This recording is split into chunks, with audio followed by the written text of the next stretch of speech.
Imagine this, a 17th century kingdom, right? But with an administration so sophisticated, well, it didn't really have a precedent back then. Like a council of 8 ministers, each with clear jobs, almost like a modern cabinet. That's what Chhatrapati Shivaji Maharaj set up. Yeah, it's pretty remarkable when you dig into it. And that's exactly what we're focusing on today. We're doing a deep dive into these intricate and honestly, surprisingly modern systems of governance and military organization that fueled his success. We've been looking through various historical accounts, detailing Shivaji's life and how he ran things. And the sheer ingenuity it really stands out. It wasn't just about winning on the battlefield, was it? Not at all. It was about building the foundations for a stable, well-managed state. That was key. So our mission here, for you listening, is to kind of peel back the layers of the historical story. We want to find those core principles, those groundbreaking ideas that made Shivaji's rule work so well. Right, to understand what set his approach to statecraft and leadership apart. And maybe see what timeless lessons there are about, effective governance. And guiding us through all this fascinating history, we've got our expert here who can really help connect the dots between the historical facts and the bigger ideas about running states and organizing armies. Happy to be here and dive in. Okay, so let's set the scene a bit. The sources we've looked at make it clear that Shivaji wasn't just making things up from scratch. He knew a lot about how other rulers ran things, right? Oh, definitely. He was well-versed in both Hindu and Islamic administrative systems of his time, and he also studied older Hindu traditions from ancient texts. He was a keen observer. But the interesting part is he didn't just copy-paste, did he? No, not at all. That's what's so fascinating. He carefully looked at the strengths, the weaknesses. He picked and chose elements he thought would best serve the Ryat. The common people. Exactly. His main goal, it seems, was to create a system that genuinely prioritized their welfare. That was a driving force. And it sounds like he saw some real dangers in how other kingdoms operated, like relying too much on one powerful minister. Precisely. He saw the risk in concentrating too much power in one advisor, or even just a king ruling by decree without proper counsel. Because that could lead to, what, chaos? Injustice? Yeah, all of the above. Disorder, unfairness, maybe even a kind of tyranny, whether intended or not. He understood that running a state effectively was just too complex for one person, no matter how smart they were. So that realization was kind of the spark for his big innovation. The Council of Ministers, yes. That insight was fundamental. Which brings us neatly to the Ashtapradhan Shivaji's Council of 8 Ministers. The historical accounts really hammer this home as, well, unique for its era. Absolutely unique. No real parallel in contemporary India at that point. And it's telling, isn't it, that this specific 8-minister structure kind of faded away after Shivaji. You only see echoes of it much later in more modern governments. It really is. The core idea wasn't just having 8 ministers. It was about deliberately designing a system to share power, to decentralize it. That was the truly novel part for his time. So how did it work, this collective leadership? Well, the genius was in the clear division of roles. Each of the 8 ministers was directly responsible for a specific government department. Okay, let's break that down. Who were they? First up, You had the Mukhya Pradhan, also known as the Peshwa. Think of him as the prime minister. top dog, basically, under Shivaji himself. Exactly. Head of both civil and military administration. A huge role. Okay, number 2. Then came the Senapati, or Sernobut. He was the commander-in-chief, head of the military department. Right, and the sources mention there were actually 2 Senapatis. That's right, one for the cavalry, one for the infantry. Interestingly, the cavalry commanders seemed to have precedence, and the infantry chief wasn't actually part of the main cabinet of 8. Okay, next. The Pantamatya, or Muzumdar. This was the finance minister. A really critical job. I bet. So, handling all the money. All of it. Examining accounts for civil and military spending, auditing the forts, overseeing local audits across the kingdom. His office was meant to keep a tight grip on finances, prevent waste, embezzlement. So a big department under him, presumably. Lots of accountants. Oh yeah, extensive staff. And any major spending needed the king's sign-off based on his recommendation. Real checks and balances there. Makes sense. Who's next? The Pantsachis, or Cernus. He was basically the chief secretary or record keeper. So managing all the paperwork, letters, documents. Exactly. He reviewed official letters, recorded land grants, appointments. His seal was needed on all public documents, sort of the state archivist and communications head rolled into one. And you mentioned audits for the finance minister. Did the Sachiv have similar checks? Yes, Both the Pant Amatya and Pantsachev had representatives who traveled around, auditing accounts and checking records. These inspectors could even impose fines. Accountability was clearly a big deal. It really sounds like it. Okay, halfway through the council, who else? Then you have the Mantri, or Waknas. His role was a bit more mixed. How so? He kept the king's private records and correspondence, but he was also the superintendent of the royal household, the troops, the different departments. Like the palace staff and supplies. Yes. It included overseeing what they called the 18 karkhanas, things like warehouses, arsenals, stables, and the 12 mahals, which covered the treasury, mint, things like that. It shows just how organized even the royal household was. Wow. Okay. Number 6. The Sumant, or Dabir. This was the foreign minister. Ah, crucial in those times. Absolutely vital. Handling diplomacy, dealing with envoys from other kingdoms, gathering intelligence, managing all those external relationships. Makes sense. 2 left. Next, the Nyaya Shastri, or Panditral. He was the chief religious advisor. So advising on religious law and custom? Yes, interpreting the Hindu scriptures, the Shastras. He oversaw state ceremonies, religious charities, made sure punishments aligned with religious law. He even acted as a kind of censor of public morals. Interesting. So religion had a formal place at the table. Definitely. It shows Shivaji valued that ethical and religious dimension in governance. And the final minister? That was the Nyatish, the chief justice. Okay, head of the legal system. Right. Overseeing civil and criminal justice, and importantly, hearing appeals from lower courts or local councils. Having a dedicated chief justice really highlights a commitment to, a system of justice, a way for people to seek redress. It's amazing how clearly defined these roles were, each minister bringing their own expertise. Exactly. And the system encouraged that. For complex issues, the relevant minister would handle it first, but major policy stuff went to the whole cabinet for discussion. So it wasn't just top-down orders, it was collective responsibility. Very much so. Their opinions were valued, which must have fostered real dedication. They weren't just cogs in a machine. And most of them were expected to fight too, right? Except the religious advisor and the chief justice. That's a key point. It blurred the lines between civil and military roles, ensuring everyone understood the bigger picture, the security needs. What happened if a minister was away, maybe on campaign? They had deputies, called mutaliks. These deputies could act with the minister's full authority, though for really big decisions, they'd still need the minister's final approval. It ensured continuity. And below the deputies, was there a standard setup in each department? Oh yes, very structured. Each department typically had a muzumdar for audit, a fadnis as an assistant, a savnis for records, a chitnis for correspondence, karkanis for stores, a jamdar as a curator, a potnis as cashier, plus clerks. Wow, that sounds like a modern org chart. Incredibly organized. It really was. Built-in checks and balances, clear roles. Even Shivaji's personal staff was like that. People for correspondence, accounts, translation, his personal treasury. Any famous names among his personal staff? Yeah, the sources mention Balaji Abji Prabhu as his chitnis or secretary, and Balkrishnaban Hanumante as his first fadnis or accountant. Key figures supporting him directly. And I read somewhere that even his mother, Jijabai, had her own staff. That's right. She maintained her own separate establishment, her own diwan, chitnis, fadnis, potnis. It shows the respect and autonomy she had within the kingdom. Okay, let's shift gears now. From the cabinet room to the battlefield, sort of. Let's talk military organization. This was the backbone of his power, surely. Absolutely fundamental. And his army recruitment drew heavily from 2 main groups. Who were they? Primarily the Mavalis, from the Western Ghats mountain range. They were known for being incredible swordsmen.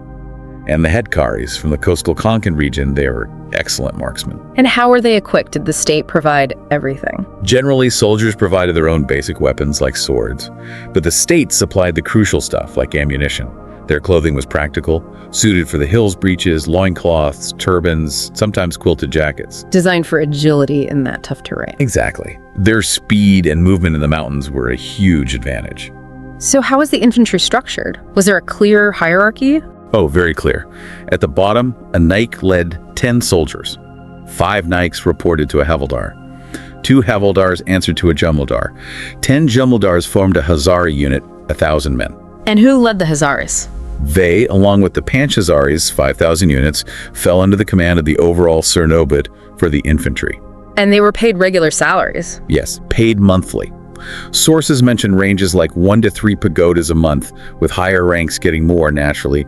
A pagoda was a gold or silver coin used then. Mostly swordsmen and musketeers, but other weapons too. Right. Swords and muskets were common, but you also saw bows, arrows, spears, javelins, a mix of arms. Okay, what about the cavalry? That was important too. Hugely important. 2 main types here.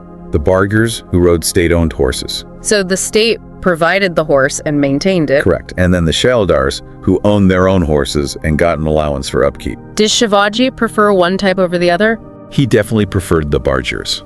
He felt they were more reliable. A Shaldar might not care for his horse properly, or worse, might just ride off with it if things got tough. Ah, makes sense. So he encouraged Shildars to join the state cavalry. Yes, he encouraged them to sell their horses to the state and become bargers in the Paga, which was the state cavalry force. Paga horses were marked with a state brand. And their gear, similar to infantry. Similar breeches and quilted frocks, but with turbans tied specifically so they wouldn't fall off easily in combat. Their main weapon was the spear, though some carried matchlocks too. And ammunition. State supplied it for bargers. Shaldars had to provide their own. Was the cavalry hierarchy similar to the infantry's? Yes, a parallel structure. A havildar led 25 horsemen, 5 havildars under a jumladar, 5 jumladars under a subhedar, 10 subhedars under a panchazari, and all under a separate cernobut just for the cavalry. 25 horses seems like a manageable unit. Did they have support staff? They did. Each unit of 25 had a water carrier and a farrier for the horse's hooves. The havildar was responsible for the feed and care of all 25 horses. And cavalry pay? Higher than infantry, I assume. Yes. Bargers got maybe 2 to 5 pagodas a month. Shieldars got more, maybe 6 to 12, because they covered their horses' costs. So Heder could earn up to 1,000 pagodas a year, plus an allowance for a palanquin, a covered litter for transport. That shows their status. And intelligence gathering was built in. Yes, subhedars, panchazaris, and the cernobut all had their own networks of couriers, scouts, and spies. Intelligence was clearly vital at every level. Beyond the main army, did Shivaji have personal protection? Oh yes, a very elite personal bodyguard. 5,000 hand-picked horsemen and foot soldiers, chosen from the best Mavalis. Special uniforms? Yes, distinctive, rich uniforms. Even the horses sometimes had gold and silver ornaments. He also had his own private stable of about 100 top-quality horses for personal use. It shows the kind of threats he faced. In recruitment, was he personally involved? Deeply involved. He apparently inspected every soldier before they joined. And he used a system of sureties, trusted soldiers vouching for new recruits. What about promotions? Based purely on merit? Mostly merit, bravery, skill. But family connections within known Maratha service families also played a role. However, there was a check and balance system. How so? Brahmin and Prabhu officers often held key administrative posts within military units, working alongside Maratha commanders. This prevented any single group from dominating. And finally, the pay, always on time. The sources consistently stress that. Punctual salaries were a cornerstone, keeping morale high and loyalty strong. Now, let's talk about forts. They seem absolutely central to Shivaji's whole strategy. Critical, utterly critical, both for defense obviously, but also as launch pads for attacks. He invested heavily in maintaining existing forts and building new ones. Why were they so important? Well, think about the terrain. These hill forts let him challenge much larger armies. They were safe havens, perfect for launching raids and controlling key passes. An enemy couldn't really hold territory long if there was a well-garrisoned Shivaji fort nearby. So how were these forts run? Was there a specific command structure? Yes, a very clear one. The top commander in the fort was the havildar. The overall boss. Right. Below him, the cernobut commanded the main garrison troops. Then the tat cernobut was specifically in charge of the ramparts, the walls. And administrative staff. Yep, a standard team. A subheader for general admin and maybe local revenue. A sabnis for records and accounts. A fadnis assisting the sabnis, and a karkanis managing stores and provisions. Interesting mix of roles. Any pattern in who held which post? Often, yes. The sources suggest the havildar, cernobut, and tat cernobut were typically Brahmins.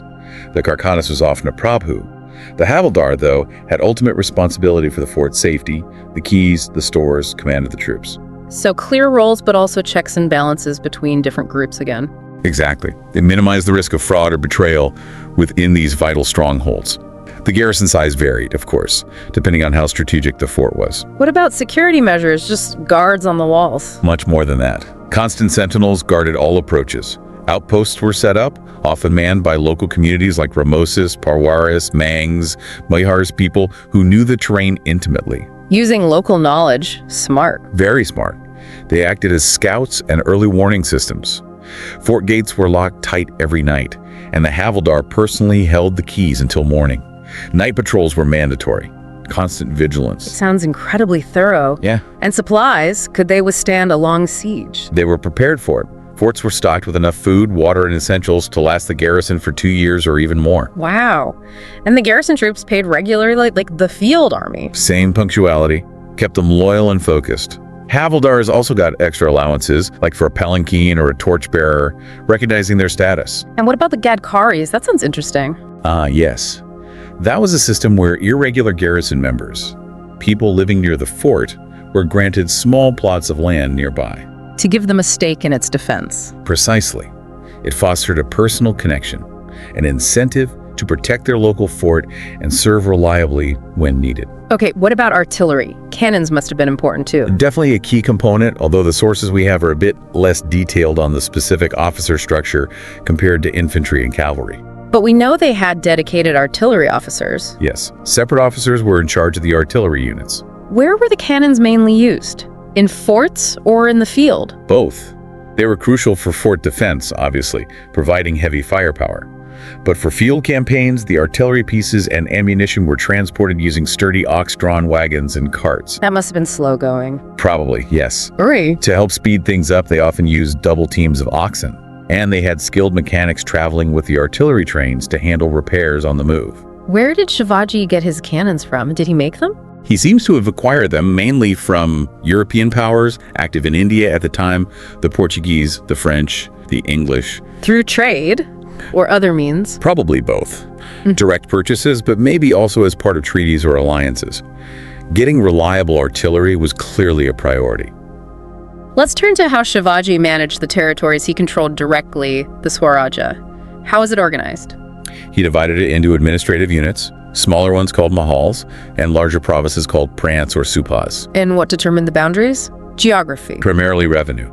A mahal usually generated somewhere between 75,000 and 125,000 rupees annually. And typically 2 or 3 mahals made up a larger prant or supa. Who was in charge at the mahal level? The main officer was the mahalkari, sometimes also called turufdar or talukdar, often a Brahmin or a Prabhu.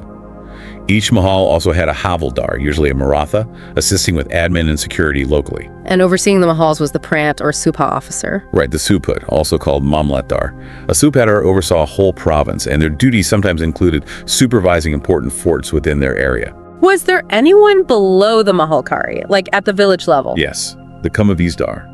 They typically managed revenue collection for a small group of 2 or 3 villages within a mahal, reporting up to the mahalkari. So a clear chain of command. Did the subhedar have his own staff? Oh yes, a significant staff for the province. Usually a muzamdar for provincial accounts, a chitnis for correspondence, a fadnis as an assistant finance officer, and a daftardar managing land and revenue records for the whole subha. So supervision flowed downwards. Kamavizdar to mahalkari, mahalkari to subhedar? Exactly. A clear hierarchy. Did the subhedar have other duties besides administration and revenue? Yes, important judicial functions too. They could decide criminal cases within their province, though serious ones might go higher. For civil disputes, they usually referred cases to the traditional village panchayats. What about security in the provinces? Frontier districts under a subhedar often had extra troops stationed, and collected revenue was usually stored securely in the strongest fort within the district before being sent to the central treasury. And the subhedar and his team paid salaries? Yes. Regular salaries and allowances based on their rank and responsibilities. It was a professional administration. Now, the land revenue system itself, you mentioned Shivaji wanted it to be fairer. How did he achieve that? Well, a key first step was a detailed land survey of the entire Swaraja. Accurate records were kept at the mahal level by the mahalkari. How did they measure the land? The basic unit was the kathi, a standard measuring pole. Areas were then calculated in bighas and shavars, which were larger units based on the kathi measurement. Okay, so they knew how much land everyone had. How did they figure out the tax? Through regular crop surveys, assessors would estimate the likely yield for different types of land. Based on that estimate, the total produce was divided. What's the split? Generally, 3/5 went to the cultivator, the farmer working the land. The remaining 2/5 was the state's share the land tax. Could farmers pay in cash or produce? Either. They had the option, depending on local conditions or their preference. And formal agreements, called kabalayats, were made directly with each cultivator every year about their revenue payment. What about bad years, droughts, floods? The system had provisions for that. The state offered Tagavi loans, basically agricultural credit, during hard times.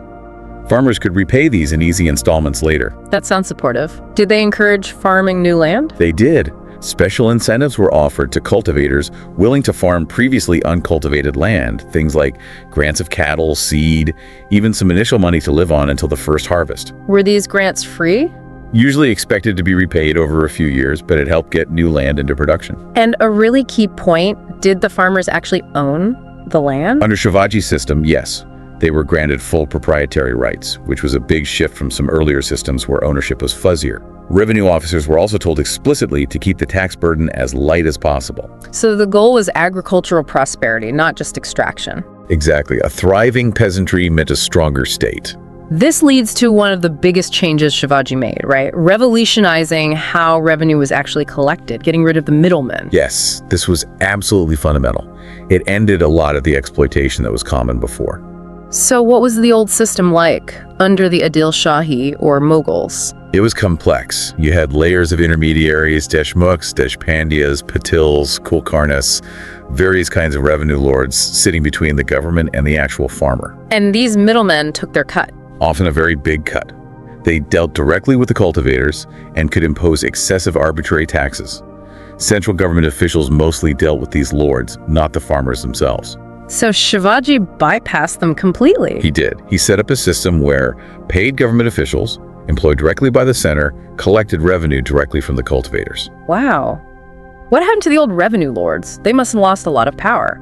They were essentially stripped of their power to tax the peasantry directly and keep a large chunk for themselves. Did they get anything in return? Yes. To compensate them for losing their traditional rights, they were given fixed annual grants, basically pensions. These were calculated based on a reasonable estimate of their prior legitimate share. And who paid these pensions? The farmers. No, crucially, the district government officers paid them. This further broke the direct power link between the lords and the peasants. And getting the pension wasn't automatic, it depended on their good behavior and loyalty, confirmed yearly. So the impact on the farmers must have been huge. Immediate relief. No more arbitrary demands from local lords. It also meant the end of the private armies and fortified houses these lords often kept, which reduced local power struggles. Were these former lords just cut adrift? Not necessarily. If they had useful skills and were loyal, they could be integrated into Shivaji's own administration, just without their old unchecked power over the farmers. Okay, let's shift back to the military side for a moment.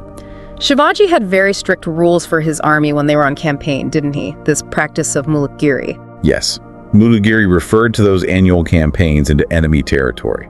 They served multiple purposes, gathering resources to support the army, weakening opponents, but they had strict rules. Discipline was key then? How did they enforce it, especially regarding loot? Very strictly. Before any campaign, detailed inventories were made of every soldier's belongings. This was to prevent unauthorized looting later on.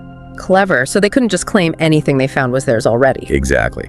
And if soldiers lost legitimate belongings during the campaign, there was a system for compensating them fairly. But looting for personal gain was out. Any other major prohibitions in the camps? Two big ones. No women allowed in the military camps, and absolutely no alcohol. Violations were apparently punishable by death. Shivaji clearly understood how these could undermine discipline and effectiveness. What about treatment of civilians in enemy territory? Clear rules there too. Respect for civilians was demanded. Acts of sacrilege against religious places, harming Brahmins, stealing cattle without reason, interfering with women or peasants, all strictly forbidden and severely punished. But they did extract resources, right? How did that work? Yes. The aim was often to levy contributions. There was a policy for dealing with wealthy individuals dependent on the enemy ruler. They could be taxed a specific amount, but once paid, they were to be released unharmed. No arbitrary imprisonment or harm. When did these campaigns usually end? Typically before the monsoon set in. On return, a thorough accounting of all captured spoils took place. This was compared against those initial inventories. So more checks and balances. Absolutely. Embezzlement or hiding spoils was dealt with harshly. Back in cantonment, cavalry units managed fodder, vet care, and prepared salary bills. Was bravery during campaigns recognized? Oh yes. Gallantry was rewarded with promotions and other awards, and there were provisions for soldiers killed or disabled and their families' pensions for widows and orphans, medical grants for the injured. What if an officer became unfit for service? If it was due to age or injury, they were often transferred to suitable jobs in the civil administration. But breaches of discipline led to court-martial and possible dismissal. When did the campaigning season usually start? Traditionally around the Dasara festival. This was a major mobilization event. Shivaji would personally inspect the troops, inventories were renewed, and there was a formal farewell audience before they set off. And pay for the campaign. Generals and senior officers often got paid in advance at mobilization. The ordinary soldiers usually received lump sum payments at the end of the campaign, meant to cover their annual expenses, sometimes another lump sum after the monsoons too. This focus on punctual payment seems to be a recurring theme.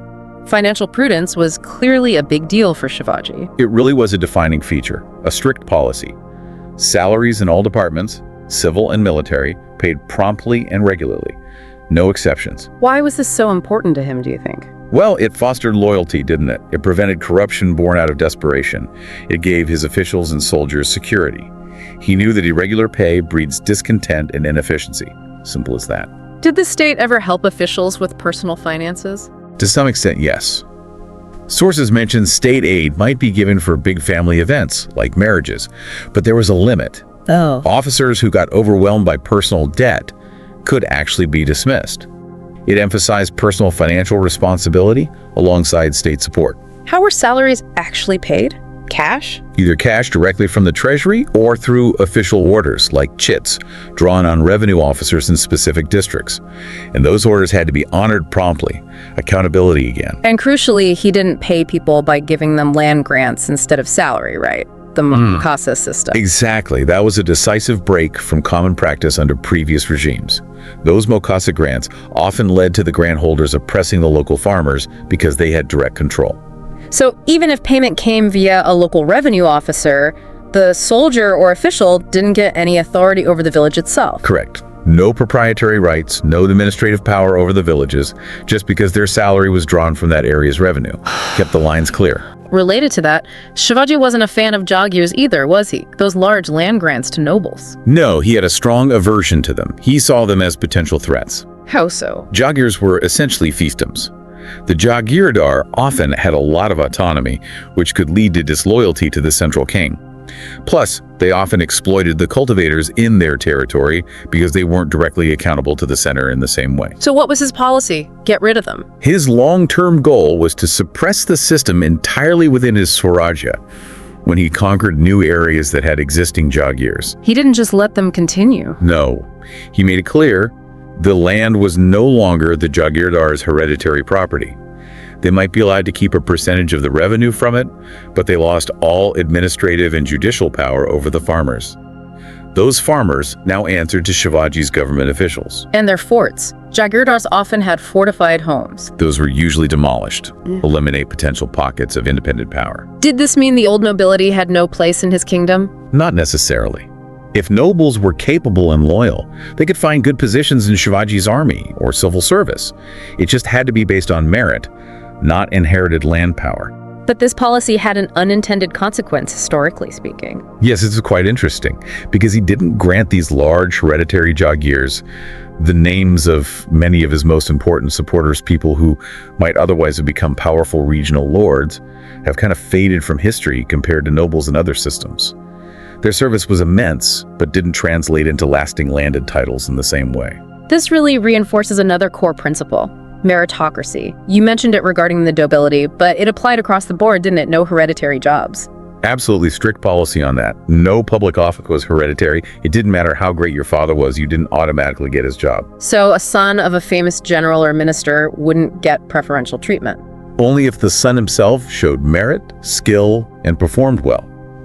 His father's reputation might open a door, perhaps, but advancement depended entirely on his own abilities.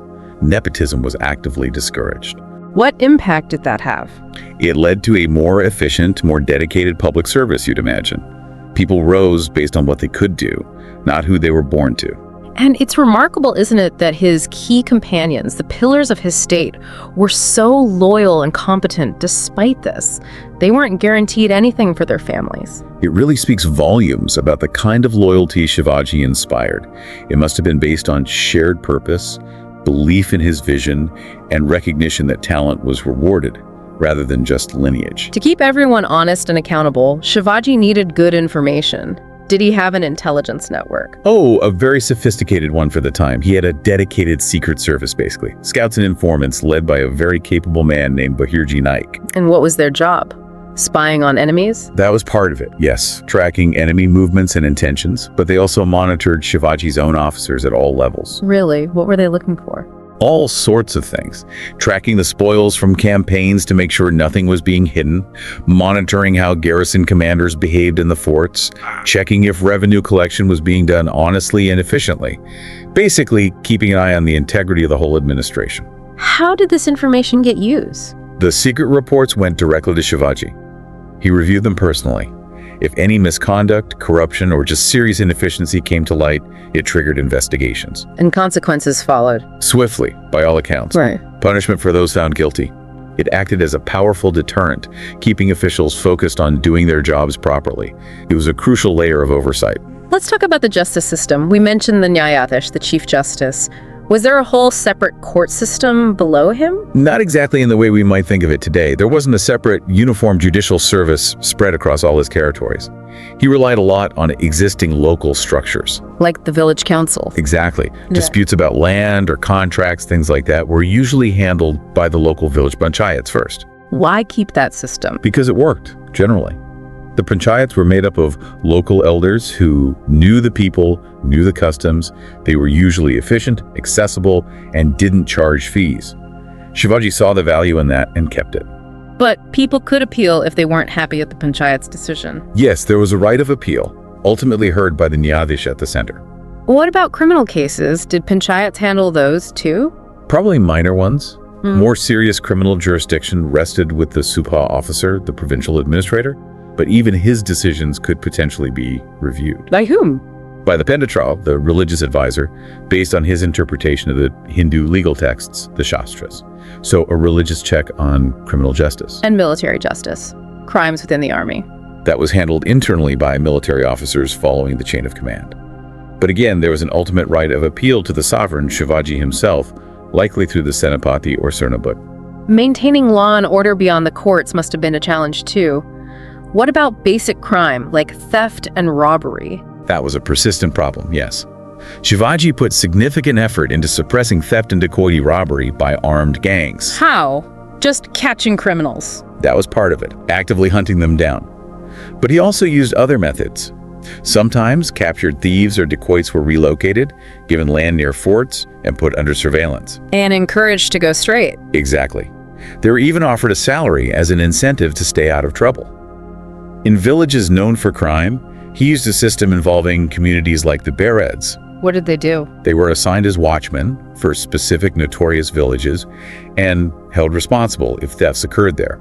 It created local accountability for maintaining order. Shivaji is also known for his patronage. Let's talk about religion and learning. Did he support religious institutions? Yes, very much so.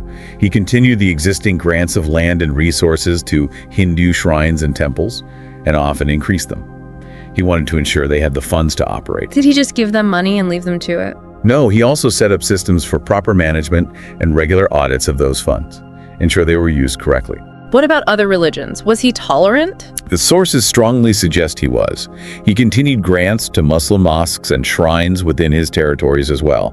And importantly, accounts don't mention acts of sacrilege or deliberate harm to Muslim sites during his campaigns, which was quite different from some other rulers at the time. Did he actively support Hindu scholarship? Yes, he established patronage for Vedic studies. He organized Shravan assemblies where scholars could demonstrate their knowledge, be tested by the Pandit, and get rewarded. He supported religious sacrifices too, and generally preferred to patronize local talent. Any other charitable work? Yes, establishing free almshouses, known as dharmashalas, and arranging for the feeding of Brahmins at important temples. A commitment to charity and religious welfare was clear. And this support extended even to animals, state-run herds. It did. The state maintained large herds of cattle in areas like the Bhima Valley and Mandesh. Dedicated staff looked after them. Why? Just for milk and meat? A key reason was breeding strong oxen for the army supply train, the commissariat. But they also supplied farm cattle to cultivators who needed them, especially new farmers. Were there other animals too? Yes. Similar state-owned herds of buffaloes, sheep, and goats managed by shepherds. They kept track with annual surveys, and these herds provided dairy products and other resources for state use and general community benefit. It's amazing how organized everything was. The sources even give us a sense of Shivaji's personal daily routine, don't they? At least during peacetime. They do, and it highlights his incredible discipline. His day started very early. How early? Before dawn, apparently. Palace musicians would play devotional music. Then he'd have personal prayers, worship, wash-up, read sacred texts like the Puranas. He'd even do target practice to keep his skills sharp. All before breakfast, presumably? What came next? The morning durbar, or audience. This is where he'd meet officers, receive visitors, deal with state business. Also a time for private consultations with his ministers. And the afternoon? Lunch, often with guests. Then reviewing correspondence, maybe some provisional account audits. A short rest, followed by another audience. What was the focus of the afternoon audience? Often reviewing the affairs of different government departments, hearing judicial appeals, keeping tabs on everything. What about the evenings? Did he relax then? Some palace visits, maybe some physical exercise, then often another evening audience for urgent matters, followed by prayers and dinner. But even after dinner. Still working. Often, yes.